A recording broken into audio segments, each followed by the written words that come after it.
স্বপ্ন আর সুষুপ্তি। এখন ভগবান যদি বলেন যে এইটা ছাড়া, তিনটে ছাড়া আর একটা চতুর্থ স্টেট আছে, সেটাকে তুরীয় বলে, আমরা কিছুতেই বুঝতে পারবো না। এই তিনটার বাইরে তো আমরা দেখিনি। একটা মানুষ তিনটে ঘরের একটা বাড়ির মধ্যে থাকে। একটা ঘরে সে লোকজনের সাথে দেখা করে, একটা ঘরের মধ্যে সে খাওয়া দাওয়া করে, একটা ঘরের মধ্যে সে ঘুমায়। তো সেই তিনটে ঘর ছাড়া তো আরো কিছু জানে না। হয় খাওয়া দাওয়া করে, না ঘুমায়, না দেখা করে। তো ঠিক আমাদেরও সেই রকম অবস্থা হয়েছে। আমরা হয় জাগ্রত অবস্থায় আছি, সেখানে সংসার আছে, স্বপ্ন দেখছি, সেখানে স্বপ্নের সংসার আছে। আবার যখন স্বপ্ন দেখছি না, জেগেও নেই, তখন এমন ঘুমে আচ্ছন্ন যে কিছুই দেখছি না। তাহলে আমাকে সে কি করে বোঝাবে না এই তিন অবস্থার বাইরে একটা তুরীয় অবস্থা আছে? খুব মুশকিল, ভীষণ মুশকিল। একবার আপনি, বাচ্চাটা যখন সিনেমা হচ্ছে না, সিনেমা কোনো সিনেমা হচ্ছে না, আর আছে, এই সময় যদি বাচ্চা আপনি নিয়ে যান, তার বলেন ওই দেখ বাবা, ওই দেখ একটা স্ক্রিন রয়েছে সাদা রঙের, আলো আছে বলে দেখতেও পাচ্ছে, আর সিনেমাও চলছে না। এরকমই আমরাও সমাধিতে কোনো ছবি নেই, আবার ঘুমিয়েও পড়িনি, আলোও আছে। সমাধি মানে তো ঘুম নয়, সমাধি তো পূর্ণ জাগ্রতের অবস্থা, কিন্তু আবার সেখানে কোনো ছবিও নাই।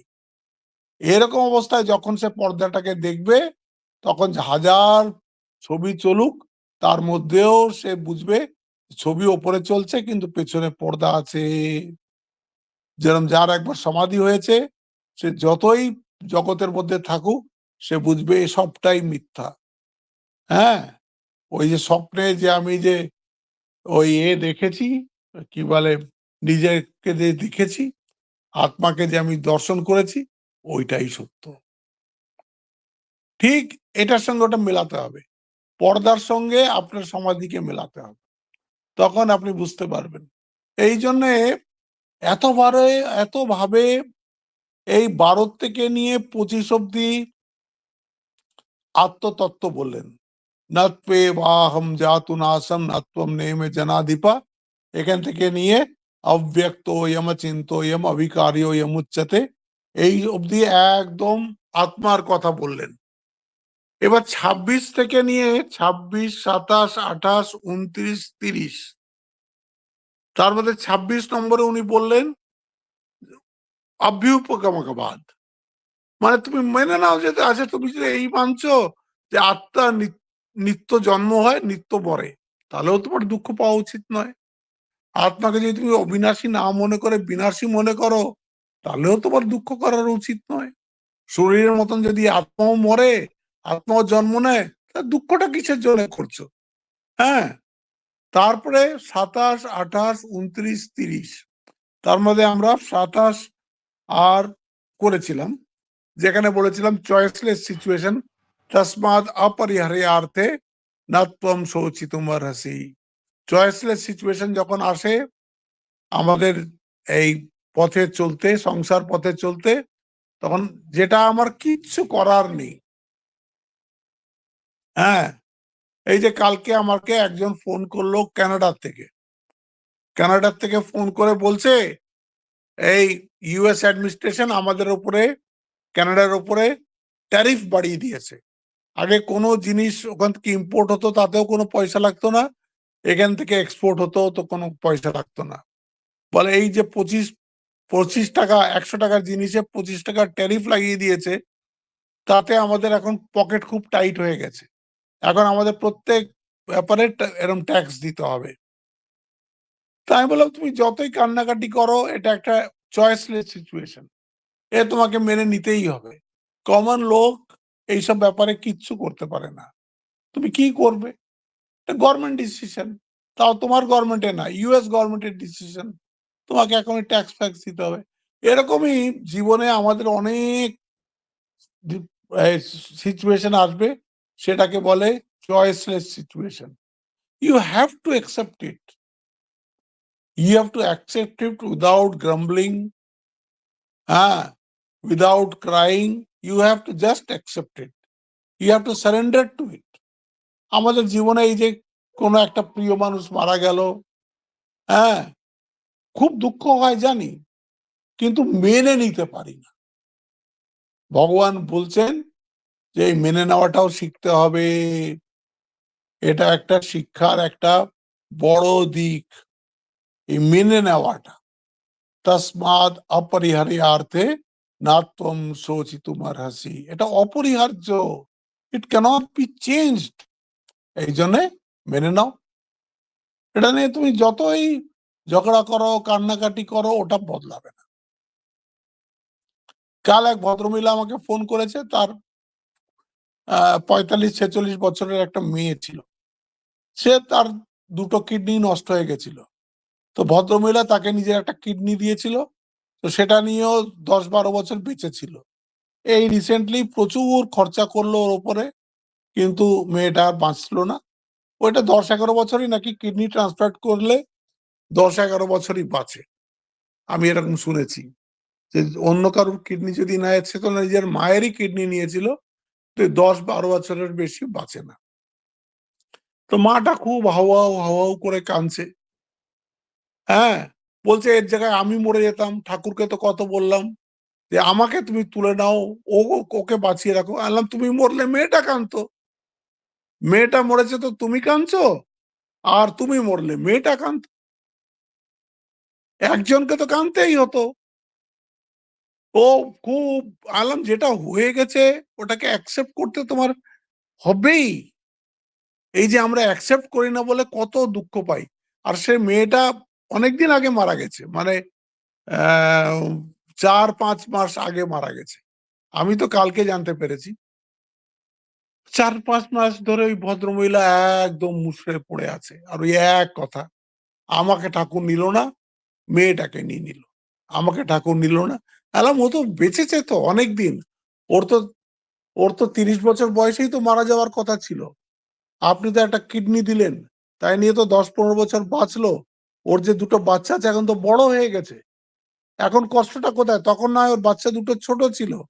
এখন বাচ্চা দুটোই বড় হয়ে গেছে। তো এখন তো খুব ভালো পজিশনে গেছে। আর বাকি আপনার যা এখনো বয়স আছে, তার মধ্যে এই ছেলে দুটোর বাকি কাজও হয়ে যাবে। সে শুধু ওই না, না, না, না, এটা ঠাকুর কি করলেন? বললাম ঠাকুর যা করলেন তা ঠিকই করলেন। আমি আপনি জানি না। ওর ওইটুকুই আয়ু লেখা ছিল। হ্যাঁ, তসমাদ অপরিহার্যার্থে না ত্বম শোচিতুমর্হসি। শোক করা তোমার এখন সাজে না। মেনে নাও এটাকে। এই অবধি আমরা পড়েছিলাম। আজকে উনি আরেকটা কথা বলছেন। अव्यक्तादीनि भूतानि व्यक्तमध्यानि भारत अव्यक्ता निधनान्येव तत्र का परिदेवना। বাহ, কি সুন্দর কথা! দেখুন দেখুন, জন্মের আগে আপনার সন্তান বা যেই কেউ হোক, সে জন্মের আগে তো ছিল না। জন্মের আগে কোথায় ছিল? একটা বাচ্চা যার জন্ম হয়েছে, কখনো ভেবেছেন যে জন্মের আগে কোথায় ছিল? তখন বলতেই হবে অব্যক্তে ছিল, ব্যক্ত হয়নি। জন্ম হওয়ার পর ব্যক্ত হলো। তাই বলছেন অব্যক্তাদীনি ভূতানি ব্যক্ত মধ্যানি ভারতা। আগে আদিতে ওটা অব্যক্ত ছিল, মধ্যে ওটা ব্যক্ত হলো, সন্তানটা এলো, অব্যক্তা নিধনান্যেই বা। তারপর যেই মারা গেল, আবার কোথায় গেল? অব্যক্তে চলে গেল। প্রথমে ছিল না, মাঝে কিছু সময়ের জন্য তাকে দেখা গেল। সেটা ৩০ বছরও হতে পারে, ৪০ বছরও হতে পারে, ৫০, ৬০, ৭০, ৮০ কিছু হতে পারে। তারপরে চলে গেল, আবার অব্যক্তে চলে গেল। তো বলছে এর জন্য কান্না কেন? যেটা বলছে, যেটা আগে নেই, খুব সুন্দর একটা শ্লোক আছে। হুম, হ্যাঁ, আদাবন্তে চ ইয়ন্নাস্তি বর্তমানাপি চ তথা। যেটা আদিতে নেই, যেটা অন্তে নেই, সেটা বর্তমানে আছে কি করে গ্যারান্টি দিচ্ছ তুমি? এটা ভেবেছেন কখনো আপনারা? যে জন্মের আগে নেই, যে মৃত্যুর পরে নেই, তে মাঝে কি করে থাকে? তাই জন্য বেদান্ত বলে ওই থাকে মানে কি দেখা যাচ্ছে, এখনো নেই, দেখা যাচ্ছে। বলে এই যে আমার সাথে ব্যবহার করছে, ভালোবাসছে, কথা বলছে, হ্যাঁ সব কিছু করছে। কিন্তু আসলে সিনেমার স্ক্রিন ছাড়া আর কিচ্ছু নেই। সিনেমার শুরু হওয়ার আগেও পর্দা খালি ছিল, অন্ধকার। সিনেমার সময় খুব দেখলাম মারপিট, ডান্স-ফান্স এসব দেখলাম। আবার সিনেমা শেষ হলো, আবার পর্দা যেমনকার যেমন দাঁড়িয়ে আছে। अव्यक्तादीनि भूतानि व्यक्तमध्यानि भारत अव्यक्तानि धनान्यैव तत्र का परिदेवना। হুম, একটা নদী, আপনি যখন নদীটার পাশে গিয়ে দাঁড়ান, এদিকে ধরুন ৩-৪ কিলোমিটার ডান দিকে দেখতে পারলেন, এদিকে ৩-৪ কিলোমিটার বাঁ দিকে দেখতে পারলেন। তো কি ৩-৪ কিলোমিটারের ওদিকে আর নদী নেই? এদিকে ৩-৪ কিলোমিটারের ওদিকে কি আর নদী নেই? নদী আছে। কিন্তু আপনি এইটুকুই দেখছেন। এরকমই আমাদের শরীর এই মাঝে ব্যক্ত হয়েছে, তার আগেও অব্যক্ত ছিল, পরেও অব্যক্তে চলে যাবে। থাকবে কি? এক আত্মা, সেই পর্দাটাই থাকবে। একমাত্র পর্দাটাই থাকবে। আপনি যেদিক দিয়ে যান, দেখবেন যদি আপনি এই সত্যটাকে বেদান্তর এই একটা বিউটি। এ কখনো কোনো জিনিস অন্য ধর্মে যেরকম you have to believe, তোমাকে মানে ওটাকে মানতেই হবে। না মানলে তুমি কাফির। না মানলে তুমি বাঁচার যোগ্য নয়। কিন্তু এই আমাদের সনাতন ধর্ম ওসব কি বলে না। তোমাকে বিশ্বাস করতে হবে এই কথা কখনো বলে না। তোমাকে পরিষ্কার দেখিয়ে দিচ্ছে। জন্মের আগে সে ছিল না, মৃত্যুর পরে সে থাকবে না। তো যে জন্মের আগে নেই, মৃত্যুর পরে নেই তার জন্য কিসের কি বলে কান্নাকাটি করা? মাঝে কিছুদিন দেখা গেল, ব্যাস। এর জন্য কেউ কাঁদে? এই কান্দাটাই আমাদের ভুল হচ্ছে। এইটাই বলার চেষ্টা করছেন। কাঁদলে কি হচ্ছে? তুমি তোমার রিয়েল নেচার থেকে অনেক দূরে চলে যাচ্ছ। তুমি সংসারটাকে সত্যি মনে করে নিচ্ছ। সংসারটা সত্যি, সংসারটা তো অনিত্য। এখানে সব জিনিসই বদলে যায়। হুম?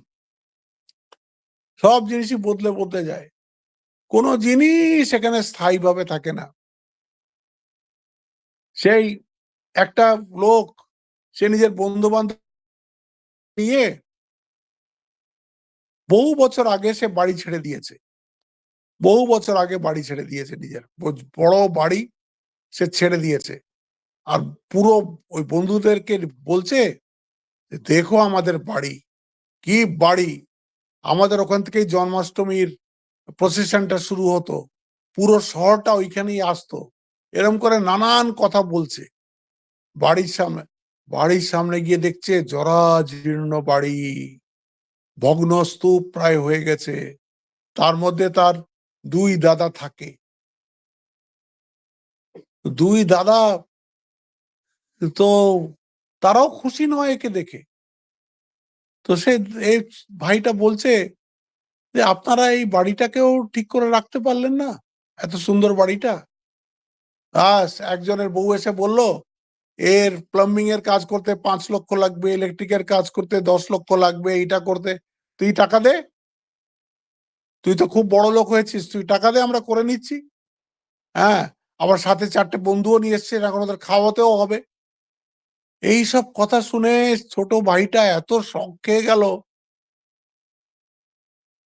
শক খেয়ে একদম কাঁদতে বাড়ি থেকে বেরিয়ে ওদের বাড়ির পাশে গঙ্গা ছিল। সে গঙ্গার ধারে সে বসে কাঁদছে। তো আরেক বন্ধু তাকে সান্ত্বনা দিতে তার কাছে গেছে। তো তখন খুব সুন্দর কথা ওইখানে বলছে। বলছে, বন্ধু বলতে পারো সবকিছু ওরকম স্থির থাকে না কেন? সব বদলে বদলে যায় কেন? এইটাই সংসার। সংসার মানেই হচ্ছে বদলে বদলে যাওয়া। এখানে কেন কোনো কিছুই স্থির থাকে না। এইটাকে যারা স্থির মনে করে বা স্থির রাখতে চায় তারা দুঃখ ছাড়া আর কিচ্ছু পাবে না এখানে। মানিয়ে নিতে হবে এখানে। তসমাদ অপরিহার্যার্থে নাত্বম শোচিতুম অর্হসি। তো এখানে বলছেন অব্যক্তাদীনি ভূতানি ব্যক্তমধ্যানি ভারত অব্যক্তা নিধনান্যৈব তত্র কা পরিদেবনা। আগে অব্যক্ত ছিল, পরে আবার মৃত্যুর পরে অব্যক্তে চলে যাচ্ছে। তাহলে মাঝে যে আছে তার তো কোনো গ্যারান্টি নেই। যেটা আগে ছিল না পরে থাকবে না, তো মাঝে আছে তার কি গ্যারান্টি আছে বলো? বলছে দেখা যাচ্ছে। তো দেখা তো বেদান্ত খুব ভালো বলে, তুমি দেখা যাচ্ছে মানে যদি সত্য মনে করো, তা স্বপ্নও তো দেখা যায়। তবে কি স্বপ্ন সত্য? বলে ওটা তো স্বপ্ন, এটা জ্যান্ত দেখা যাচ্ছে। বলে এটাও তুমি একটা স্বপ্নই দেখছো। বেদান্তে এইসব নিয়ে অনেক বিচার আছে। বলছে এটাও তুমি একটা স্বপ্নই দেখছো। জ্ঞান হলে এই স্বপ্নও ভেঙে যাবে। জ্ঞান হলে এই এই স্বপ্নও ভেঙে যাবে।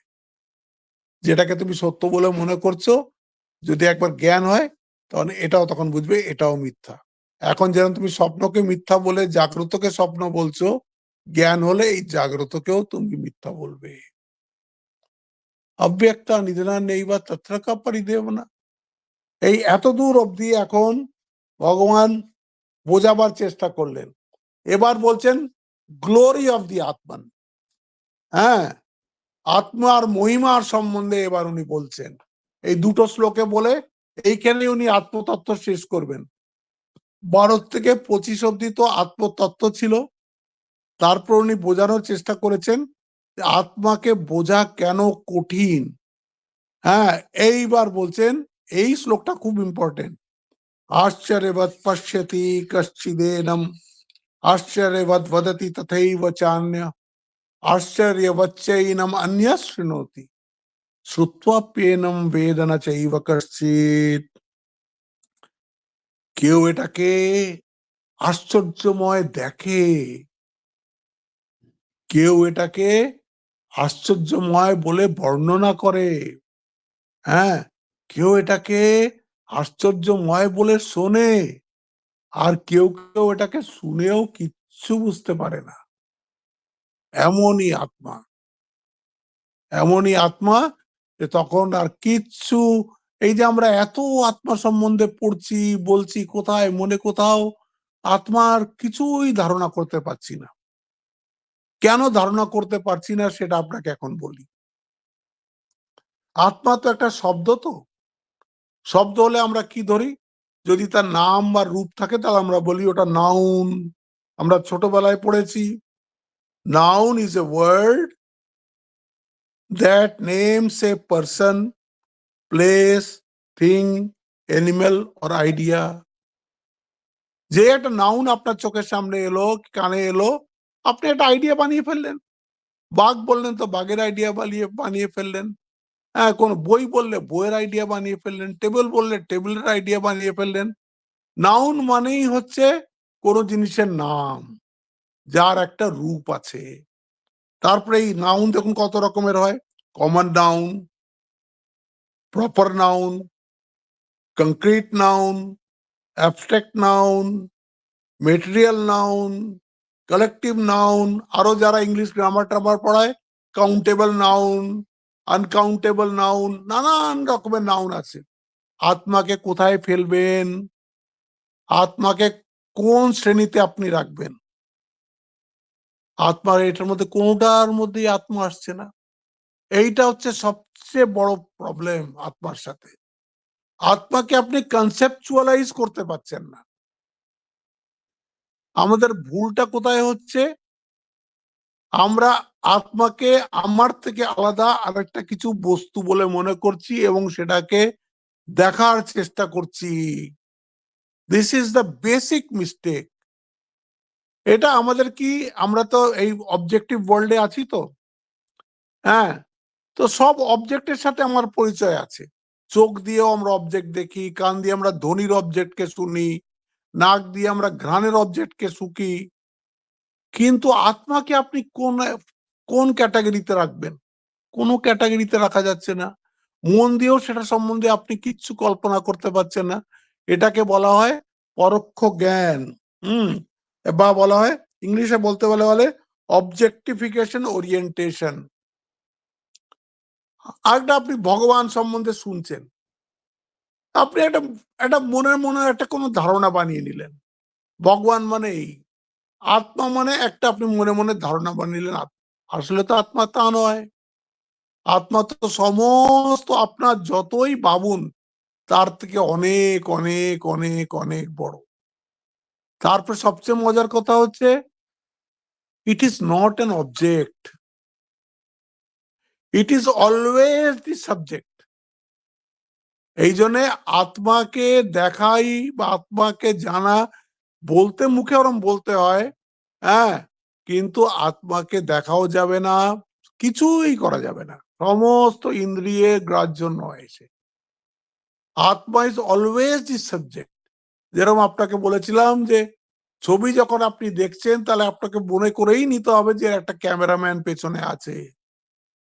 হ্যাঁ, এই যে একটা হিরোর কথা শুনেছিলাম, বলে আমরা যখন আহ নায়িকার সাথে যখন আমরা ইন্টিমেট সিন করি, সেই হিরোটা বলছে, আপনারা তো মনে করছেন যে আমি আর হিরোইন বোধহয় একটা ঘরের মধ্যে আছি, একটা ইন্টিমেট সিন চলছে। বলছে ওখানে অন্তত 500 লোক আছে, ডাইরেক্টর আছে, ফটোগ্রাফার আছে, নানান রকমের লাইট আছে, শত লোক বসে আছে, তার মধ্যে আমাদেরকে অভিনয় করতে হচ্ছে। আর আপনি যখন দেখছেন আপনি কি মনে করছেন, ওহ, একটা খুব ইন্টিমেট সিন এই কি বলে ছবিতে দেখা যাচ্ছে। ওদের কাছে ইন্টিমেট নয় ওটা, ওটা ওদের জব, ওদের নিত্যকার কাজ ওটা করা। যখনই আপনি ছবি দেখছেন তখনই মনে করে নেবেন একটা ক্যামেরাম্যান আর একটা ফটোগ্রাফার তো আছেই। এরকমই আপনি যখনই অবজেক্ট দেখছেন তখনই সাবজেক্ট তো আছেই। ওই সাবজেক্টটা হচ্ছে আত্মা। সাবজেক্টটাকে আপনি কি করে দেখবেন? বিজ্ঞাতারম আরে কেন বিজানিয়াত, যে সমস্ত কি জিনিসের সাক্ষী, সে সাক্ষীকে আপনি কি করে জানবেন? এইটা হচ্ছে সবচেয়ে বড় প্রবলেম। আর আমরা সাক্ষীকে জানতে পারি না, আত্মাকে জানতে পারি না, এই জন্য আমাদের দুঃখ কষ্ট থেকে আমরা ছাড়াও পাই না। অ্যাকচুয়ালি মানুষ চায় কি, আমি প্রথম গীতার ক্লাসে বলেছিলাম, মানুষ চায় হচ্ছে সিকিউরিটি ১ নম্বর, তারপরে চায় শান্তি, সিকিউরিটি, শান্তি, তারপরে হ্যাপিনেস অ্যান্ড ফুলফিলমেন্ট। ৪টে চায় তো? এটা হচ্ছে বেসিক, আমাদের সবার অ্যাসপিরেশন এই ৪টে। টাকা হলেও আমরা সিকিউরিটি চাই টাকা দিয়ে। টাকা হলেও কিন্তু আমরা শান্তি চাই। টাকা হলেও কিন্তু আমরা আনন্দ চাই। টাকা হলেও একটা ফুলফিলমেন্ট চাই। তো দেখা যাচ্ছে টাকা তো কোনটাই দিচ্ছে না। সিকিউরিটিও দিচ্ছে না, শান্তিও দিচ্ছে না, ফুলফিলমেন্টও দিচ্ছে না, পিসও দিচ্ছে না, হ্যাপিনেসও দিচ্ছে না, কিচ্ছু দিচ্ছে না। তখন বলছে কি, তোমার খোঁজাটাই ভুল হয়েছে। তুমি এটাকে ভুল জায়গায় খুঁজছো, তুমি বাইরের জগতে এইগুলো খুঁজে বেড়াচ্ছ। সবাই খোঁজে, আমরা সবাই তো সেই মোহেই তো মোহিত হয়ে রয়েছি যে এইটা হলে বোধহয় আমার সব প্রবলেম সলভ হয়ে যাবে। তারপর দেখা যাচ্ছে প্রবলেম কিছুই সলভ হয় না, আরো প্রবলেম 10টা বেড়ে যায়। তখন ভাষ্যকার বলছেন, এই যে 4টে জিনিস আমি বললাম, সিকিউরিটি, পিস, হ্যাপিনেস, ফুলফিলমেন্ট, এই 4টেকেই বলে আত্মা,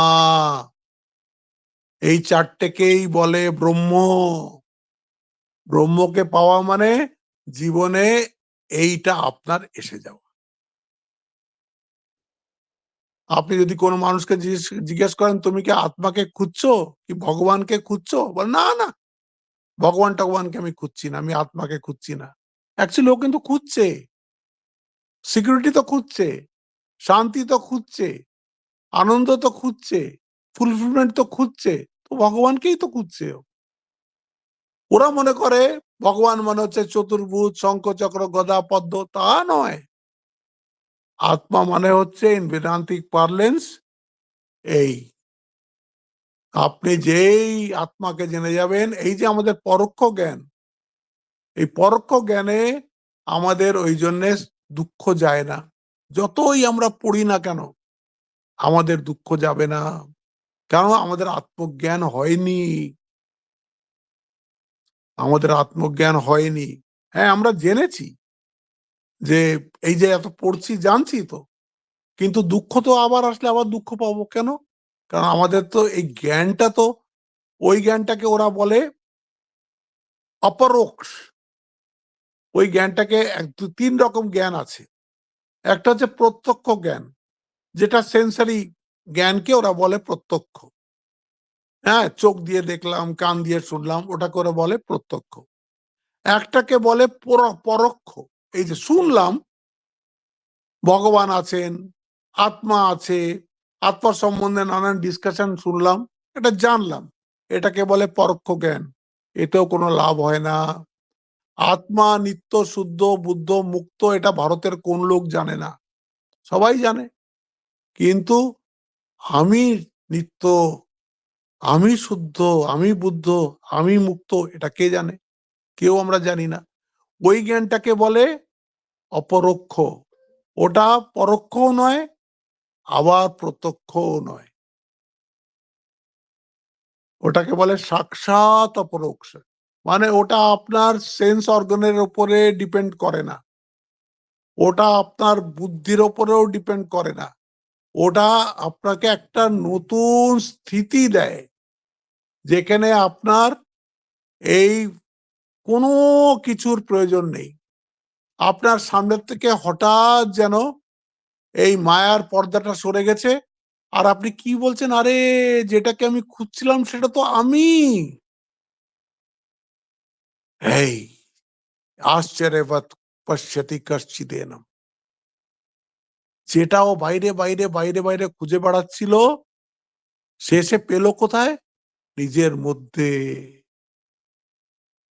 যখন নিজের মধ্যে পাওয়া যায় সেই আত্মাকে, তখন সেই মানুষটা কি হয়? একেবারে চুপ হয়ে যায়, চোখ থেকে জল পড়বে, মুখের থেকে কোনো কথা বেরোবে না। কি করে সেই আত্মাকে সে বর্ণনা করবে, যে সমস্ত নাম রূপের অতীত? তাই বলছে আশ্চর্যবৎ পশ্যতি কশ্চিদেনম, আশ্চর্যবৎ বদতি তথৈব চান্যঃ। যখন সে বলবে তখন কিছুই বলতে পারবে না। বলছে না মুখ আর স্বাদানবৎ। একটা যদি বোবা লোক হয়, তাকে তুমি যদি মিষ্টি খাইয়ে দাও, আর ওকে যদি বলো যে তুমি কি কিরকম টেস্ট, কি বলবে? মুখ তো তো কথা বলতে পারে না, ও উপমা দিয়েও বোঝাতে পারবে না এই টেস্ট ওইটার সমান, ওরকম কিছু বলতে পারবে না। মুখ আর স্বাদানবৎ, আশ্চর্যবৎ বদতি তথৈব চান্যঃ, আশ্চর্যবচ্চৈনম অন্যঃ শৃণোতি। আবার যারা সত্যি সত্যি এরকম অন্তর্মুখ হয়েছে, যারা ভেতর থেকে এত শুদ্ধ হয়ে গেছে যে মনটা এখন বাইরের দিকে কম চায়, ভেতরের দিকে বেশি যায়, ঠাকুর যাদের বলছেন তাদের এই বিশ্বাস হয়, আগে যখন বিশ্বাস ছিল না তখন হয়তো ঠাকুর ভগবান বাইরে বোধহয় কোথাও, কিন্তু তারপরে ঠাকুর হেতা হেতা আমার মধ্যে। আশ্চর্য বচ্চাই এনম অন্যঃ শৃণোতি, যে শুনছে এরকম লোক, সেও বুঝতে পারছে আশ্চর্য, আশ্চর্য এটা। হ্যাঁ, আর তারপরে পরে আসবি, 9:30 আসবি। আর তারপরে বলছেন শ্রুত্বা পেনম বেদনা চাইবা কশ্চিৎ। আর কেউ কেউ শুনেও কিচ্ছু বুঝতে পারে না, শুনেও কিচ্ছু বুঝতে পারে না। কি অদ্ভুত ব্যাপার! এই এই শ্লোকটা মুখস্থ করে নেবেন। আশ্চর্যবৎ পশ্যতি কশ্চিদেনম, আশ্চর্যবৎ বদতি তথৈব চান্যঃ, আশ্চর্যবচ্চৈনম অন্যঃ শৃণোতি, শ্রুত্বা পেনম বেদনা চৈব কর্ষিত। এই 29 আর 30 নম্বর শ্লোকে গিয়ে উনি এই আত্মজ্ঞানের টপিকটাকে ক্লোজ করছেন। এরপরেই উনি ওই এথিক্যাল অ্যাঙ্গেল ধরবেন, ধর্মের দিক থেকে বলবেন, তারপরে ওয়ার্ল্ডলি অ্যাঙ্গেল থেকে বলবেন। এই যে 12-11 থেকে যে আত্মা সম্বন্ধে কথা শুরু হয়েছিল সেটা অ্যাকচুয়ালি পুরো শেষ হলো 31 নম্বর শ্লোকে। তো এইটা হলো তার মধ্যে 29 নম্বর শ্লোক। এর মধ্যে এই জন্য সবাই আমরা বুঝতে হবে যে আমরা জানতে বা অজান্তে কিন্তু আত্মাকেই খুঁজছি। আত্মাকে খোঁজা মানেই হচ্ছে টোটাল সিকিউরিটি, টোটাল পিস।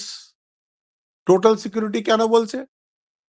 আমরা তো এখন একটা সিকিউরিটি তো আমাদের আছেই, যেরকম আমরা মাথার উপরে ছাদ আছে, ধরুন একটা স্টেডি ইনকাম আছে, তো এর একটা সিকিউরিটি আছে।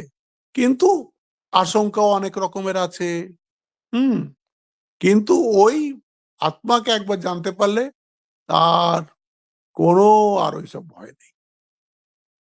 হ্যাঁ, টোটাল শান্তি, টোটাল হ্যাপিনেস, টোটাল ফুলফিলমেন্ট। হ্যাঁ, এই জন্যে আমাদের সার্চটা যেন ঠিক হয়, সার্চটা ঠিক হয়। আমাকে গহনানন্দ মহারাজ আমাদের একটা গল্প বলেছিলেন, তখন আমি জয়েনও করিনি, কোনো একটা অনুষ্ঠানে গহনানন্দ মহারাজ এই গল্পটা বলেছিলেন, আমি সারা জীবন ভুলবো না গল্পটা। একটা মণি মণি ইয়ে থাকে না, শেঠজির একজন ওই খাতা টাতা লেখে একজন ক্যাশিয়ার মতন লোক থাকে। সে শেঠজি তাকে বলেছে, এই দেখো 5 লক্ষ টাকা আছে, এটা তুমি আজকে গিয়ে অমুক শহরে, সারা রাত ট্রেনে যেতে হবে, অমুক শহরে ওই অমুক শেঠজিকে দিয়ে আসো। আর টাকা দিয়ে দিয়েছে মুনিমকে। আচ্ছা, এই এই কথাটা কি করে ওই ঘর থেকে বাইরে বেরিয়ে গেছে যে মুনিম আজকে 5 লক্ষ টাকা নিয়ে ট্রেনে করে যাচ্ছে। তো বাস 2-3টে চোর তারাও তার পিছু নিয়েছে। ও যে বার্থে আছে ওই বার্থের পাশের বার্থগুলোও তারা দখল করে নিয়েছে। আর রাত রাত হয়েছে, এরা শুধু অপেক্ষা করে বসে আছে যে রাত হলে আমরা ওই টাকাটা বার করে নেব। তারা খুঁজছে এই মুনিমের শরীরের পকেট ফকেট জিনিসপত্র সব খুঁজছে, কিন্তু কিছুতেই টাকা খুঁজে পাচ্ছে না, কিছুতেই টাকা খুঁজে পাচ্ছে না। তো ওরা অবাক হয়ে গেল, আরে টাকা নিয়ে এসছে, ট্রেনে করে যাচ্ছে, কিন্তু টাকাটা পেলাম না কেন? তারপর যখন ও ট্রেন থেকে নেমে যাচ্ছে তখন 3-4 জন চোর একসাথেই তাকে বলছে, আপনি গুরুদেব বসাই, আমরা সারা রাত চেষ্টা করেছি আপনার কাছে ওই টাকা খোঁজার, তো টাকাটা কোথায় আমাদের একটু বলুন না। বলছে, আমি সব জানি, সারা রাত যে তোমরা আমাকে পকেট হাতড়াচ্ছ, আমার ব্যাগ হাতড়াচ্ছ, আমার বালিশ হাতড়াচ্ছ, সব আমি দেখছি, সব আমি তো ঘুমাইনি, আমি জেগে জেগে দেখছি। কিন্তু আমি জানি একটা জায়গা আছে, ওটা তুমি কিছুতেই খুঁজবে না। বলে কোন জায়গাটা? বলে তোমার বালিশের নিচে। তোমার বালিশের নিচে তো তুমি কখনো খুঁজবে না, আমি অজান্তে, তোমরা জানতে পারোনি, তখনই আমি ওই টাকাটা তোমার বালিশের তলায় রেখে দিয়েছি। আর এই সকাল হয়েছে, আমি ওই দেখো ওখান থেকে টাকাটা বার করে নিয়ে চলে যাচ্ছি। এই রকম মানুষ সব সময় বাইরে খুঁজছে, নিজেকে ছাড়া বাইরে সব জায়গায় খুঁজে বেড়াচ্ছে, অথচ যেটা আমরা খুঁজছি সেটা আমাদের ভেতরেই আছে, আমাদের কাছেই আছে। এই জন্যই বলে এই আত্মা আশ্চর্য, কারণ ওকে কনসেপচুয়ালাইজ তো করা যাচ্ছে না, কোন রকম ভাবেই ওটাকে আপনি ধারণার মধ্যে আনতে পারছেন না, কোন রকম ধারণার মধ্যে ভগবানকে আনা যায় না। হ্যাঁ, তার জন্য ওই একটাই উপায়, সেটাকেই বলে যোগ শাস্ত্র। এরপরে তাই আসবে যে কি করে সেই আত্মাকে আমরা জানতে পারবো, সে আত্মজ্ঞান কি করে আমরা পাবো, সেটা তো এখনো আসেনি। তো সেটা এরপরে আস্তে আস্তে 39 নম্বর শ্লোক থেকে তারপরে টপিক বদলে যাবে। 38 নম্বর শ্লোক অব্দি এই এরপরে তো এথিক্যাল অ্যাঙ্গেল আসবে, আর তারপরে ওয়ার্ল্ডলি অ্যাঙ্গেল আসবে, আর তারপর 39 নম্বর শ্লোকে বলবে যে এতক্ষণ তো তোমাকে আমি সাংখ্যযোগের কথা বললাম, এখন তোমাকে ওই যোগটা বলছি যেটাতে তুমি এই আত্মা সম্বন্ধে জানতে পারবে। তো এই শ্লোকটা মানে হচ্ছে যে লুক ইনওয়ার্ডস, ভেতরে দেখতে হবে, বাইরে নেই। যে জিনিসটা আমরা খুঁজছি সেটা বাইরে নেই, সেটা আমাদের ভেতরেই আছে।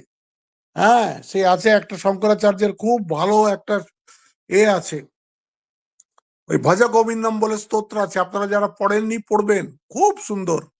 তাতে বলছে বালস্তাবত ক্রীড়াসক্ত, তরুণস্তাবত তরুণীসক্ত, বৃদ্ধস্তাবত চিন্তাসক্ত, পরমে ব্রহ্মণি কোপি ন সক্ত। বলে যখন ছোট ছিলাম, তরুণ ছিলাম, বালক ছিলাম, তখন খেলনা নিয়ে ভুলেছিলাম, তখন আমার এই এই ক্রিকেট ব্যাটটা চাই, এইটা চাই, সেটা চাই, যেরকম করে বাচ্চারা আজকাল নানান রকম বাহানা করে, কি কি করে আমি তো জানি না। এইসব বাচ্চাদের মতন আমরাও অনেক কিছু চেয়েছি, আমিও চেয়েছি আমার ছোটবেলায়, না দিলে মন খারাপ হয়েছে। তখন মনে হতো জীবনের সবচেয়ে বোধহয় দামি জিনিস এটাই, যেটা আমাকে আমার মা বাবা দিচ্ছে না। আরো মজা আছে, ছোটবেলায় মনে হতো এই মা বাবারা খুব খুশি আছে, পরীক্ষা টরীক্ষা দিতে হয় না, আর আমাদের এই দেখো রাত জেগে জেগে পড়তে হচ্ছে, কবে এই পড়াশুনো বন্ধ হবে। এখন মনে হচ্ছে পড়াশুনো হলেই ভালো হতো। তো এই হচ্ছে বালস্তাবত। তারপরে বলছে যে তরুণ হলাম, তরুণীর পিছনে ছোটা শুরু করলাম, তখন মনে হতো সমস্ত জগতের সুখ বোধহয় ওই অপোজিট সেক্সের মধ্যেই রয়েছে, সমস্ত পালাচ্ছে, মেয়েরা ছেলেদের পেছনে, ছেলেরা মেয়েদের পেছনে। হ্যাঁ, তরুণস্তাবৎ তরুণী সক্তা, বৃদ্ধস্তাবৎ চিন্তা সক্তা। যে আমি বৃদ্ধ হলাম, তখন হাজার চিন্তায় আমি একেবারে আসক্ত, কত চিন্তা মাথার মধ্যে নিয়ে চুপচাপ, আরে এটা করতে পারলাম না, ওটা করতে পারলাম না, এটা বাকি রয়ে গেছে, ওটা বাকি রয়ে গেছে, এই চলছে। তাই জন্য অসুবিধা কি হচ্ছে, পরময়ে ব্রহ্মণি কোপি না সক্তা। যে আমাদের জীবনের আসল উদ্দেশ্য ছিল পরব্রহ্মকে জানা, আত্মাকে জানা, ভগবানকে জানা, সেই কাজ আর কোনোদিন করতে পারলাম না। সমস্ত সময় ছোটবেলা বায়না করে কাটালাম, যৌবনে পড়ে কামাসক্ত হয়ে দৌড়ালাম, আর বৃদ্ধ বয়সে এক রাশি চিন্তা নিয়ে মাথা ধরে বসে রয়েছি, ভগবানকে আর ডাকা হলো না। এই জীবনটা এরকমই চলে যাচ্ছে। তাই জন্য শঙ্করাচার্য ওইটার সব শ্লোকগুলো লাস্টে বলছেন ভজ গোবিন্দম, ভজ গোবিন্দম, গোবিন্দম ভজ মূঢ়মতে। সম্প্রাপ্তে সন্নিহিতে কালে নহি নহি রক্ষতি ডক্ট্রিন করণে। শঙ্করাচার্য এটা লিখেছিলেন, দেখছেন একটা বুড়ো লোক গঙ্গার ঘাটে বসে অসংস্কৃত সব মুখস্থ করছে, পণ্ডিত টন্ডিত হবে, পুজো আচ্ছা করবে, তাই জন্য সংস্কৃত শ্লোক ফ্লোক মুখস্থ করছে। তখন শঙ্করাচার্যের ভীষণ করুণা, অবতার তো, করুণায় বলছে আরে আরে গোবিন্দকে ভজো, গোবিন্দকে ভজো, নেহি নেহি রক্ষতি। বলছে যখন তোমার অন্তকাল আসবে, এই সংস্কৃত তোমাকে বাঁচাবে না। হ্যাঁ, এই যে সংস্কৃত মুখস্থ করছো, চারটে মন্ত্র বলে দুটো পয়সা আয় করবে বলবে, এসব তোমাকে বাঁচাবে না। ভজ গোবিন্দম, ভজ গোবিন্দম, গোবিন্দম ভজ মূঢ়মতে, সম্প্রাপ্তে সন্নিহিত কালে নহি নহি রক্ষতি ডক্ট্রিন করণে। খুব সুন্দর ওই চটপট মঞ্জরিকা বলে, ওই ভজ গোবিন্দমও বলে, আপনারা ইন্টারনেটের এতেই পেয়ে যাবেন, এই গুগলেই পেয়ে যাবেন। আর তার খুব ভালো অর্থ। এই জন্য বলছে যে এই সমস্ত সময় আমাদের চেষ্টা হবে যে কি করে আমরা বেশি থেকে বেশি বহির্মুখ বহির্মুখিতা ছেড়ে দিয়ে আর অন্তর্মুখ হব। রিলিজিয়াস লাইফের ফার্স্ট কন্ডিশন হচ্ছে ইনওয়ার্ড দৃষ্টি, অন্তর্মুখ দৃষ্টি। কারণ দেখা তো ওখানেই যাবেন, আছেন তো তিনি বাইরেও, কিন্তু বাইরে তো আমাদের জগৎ দেখতে পাই, ডিস্ট্রাক্ট হয়ে যাই। ওই জন্যে ভেতরে দেখতে হবে। এক ভিখারি একটা ঢিপির ওপরে বসে সারা জীবন ভিক্ষা চেয়েছে, সারা জীবন ভিক্ষা চেয়েছে। একদিন ওই শহরের লোকেরা দেখছে যে ভিখারিটা মরে গেছে, ওই ঢিপির ওপরেই মরে পড়ে আছে। তো এরা ভাবলো যে কি বলে, সারা জীবন তো আমরা ঢিপির ওপরেই দেখছি, চলো এর দাহ সংস্কারও করে দিই, আর ঢিপিটাকে আমরা প্লেন করে দিই, নয়তো আবার কালকে আর একটা বিক্রি সেটার উপরে বসে যাবে। ঢিপিটাকে যখন খোদাই করেছে, দেখছে তার মধ্যে একেবারে বিরাট সম্পত্তি ওই ঢিপির মধ্যে লুকিয়ে রয়েছে। ওই ঢিপির ওপরে বসে সে সারা জীবন ভিক্ষা চেয়ে গেল, জানতেই পারলো না যে এত বড় সম্পত্তির ওপরে সে বসে রয়েছে। আমাদের অবস্থা ঠিক ওই রকমই। আমরা যে সিকিউরিটি, যে শান্তি, যে আনন্দ, যে পূর্ণতা আমরা খুঁজছি, তা আমার ভেতরেই রয়েছে, কিন্তু আমি বাইরে বাইরে বাইরে বাইরে খুঁজছি, পাচ্ছি না। এই জন্য বলছেন ভজা গোবিন্দ। এটা আবার এতেও খুব ভালো আছে, কঠোপনিষদেও খুব ভালো আছে। বলছে শ্রবণায়পি বহুবি আমরা লভ্য। একটা মানুষ যদি সারা জীবন লেকচার শোনে, তাও এই আত্মা সম্বন্ধে কিচ্ছুই জানতে পারবে না, কিচ্ছু জানতে পারবে না। শৃण्वन्तो अपि बहवो यं न विद्दु। হ্যাঁ, খুব খুব যদি পড়েও নেয়, শুনেও নেয়, হবে না। আশ্চর্য বক্তা কুশলস্য লব্ধা, আশ্চর্য জ্ঞাতা কুশলানুশিষ্টা। এর বক্তাও আশ্চর্য, যে শোনে সেও আশ্চর্য। কেন? সে তো ভেতরে আছেন। এই জন্য কোনো রকমে আত্মাকে কনসেপচুয়ালাইজ করা যায় না। অর্জুনের দোষ নেই। কৃষ্ণ এটাই বলার চেষ্টা করছেন, অর্জুন তোমার দোষ নেই, আত্মা ব্যাপারটাই এরকম এত দুরূহ যে ওটাকে ঠিক ঠিক করে বোঝা যায় না। এই জন্যে তোমাকে এত করে বললাম। একটা শ্লোক রয়ে গেল, কিন্তু এখন টাইমও হয়ে গেছে। আজকে এখানেই শেষ করছি, আবার কালকে এখান থেকেই শুরু করব। এই 30 নম্বর শ্লোক থেকে কালকে শুরু করব।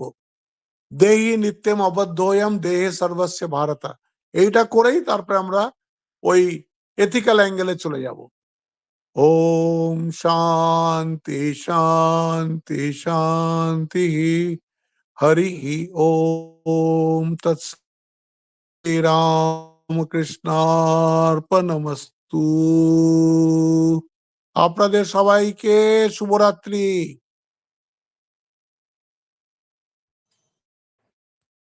শুভরাত্রি।